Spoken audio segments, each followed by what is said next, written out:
This is a very basic introduction to buffers.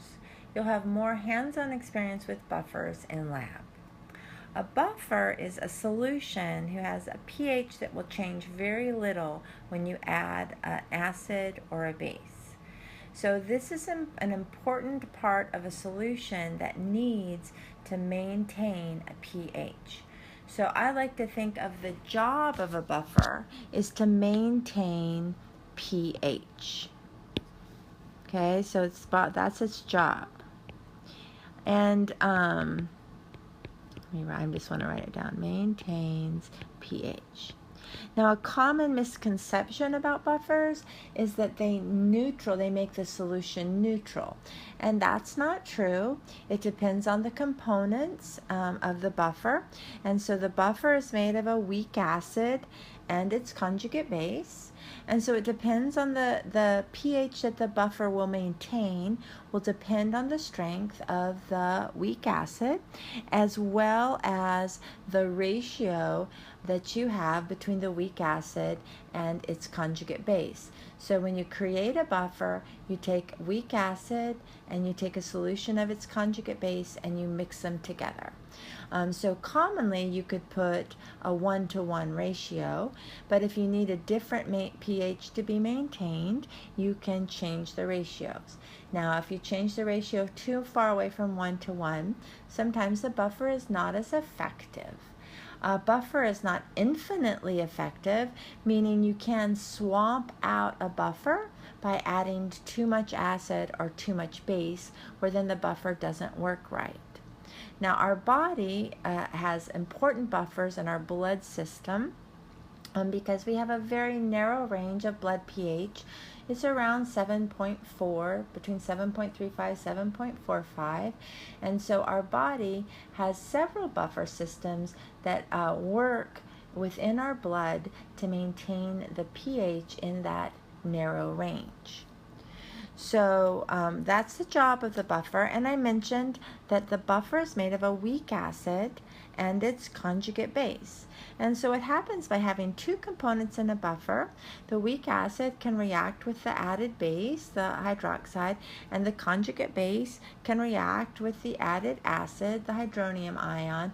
And because they're already both present in the system, when they do this reacting, the consequences are not as highly felt. So having the combination of the weak acid and the conjugate base together makes the buffer work.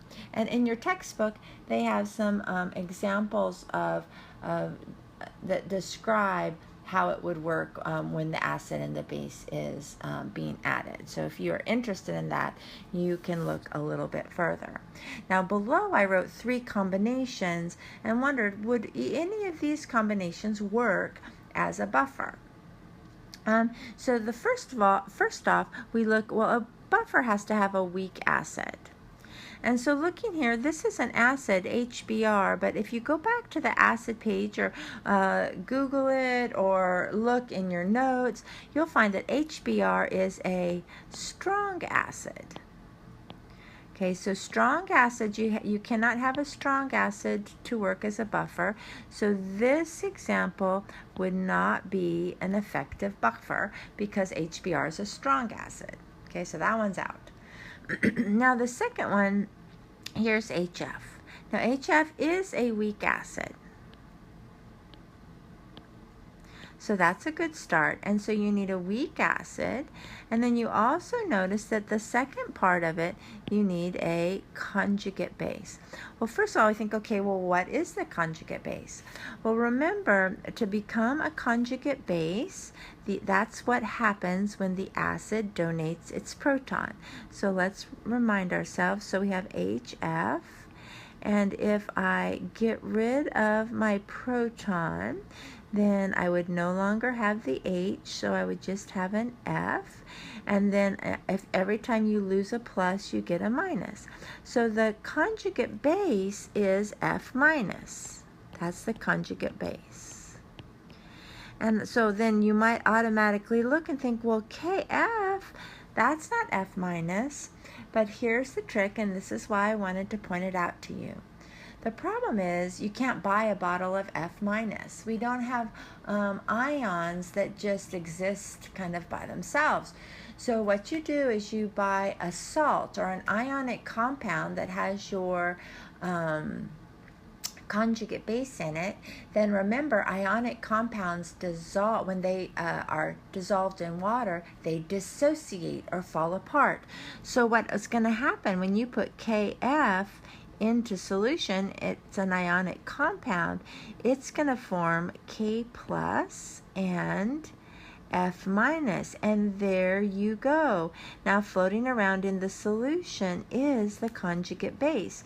This one, the K plus, is just called a spectator. It won't be an important part of the buffer system.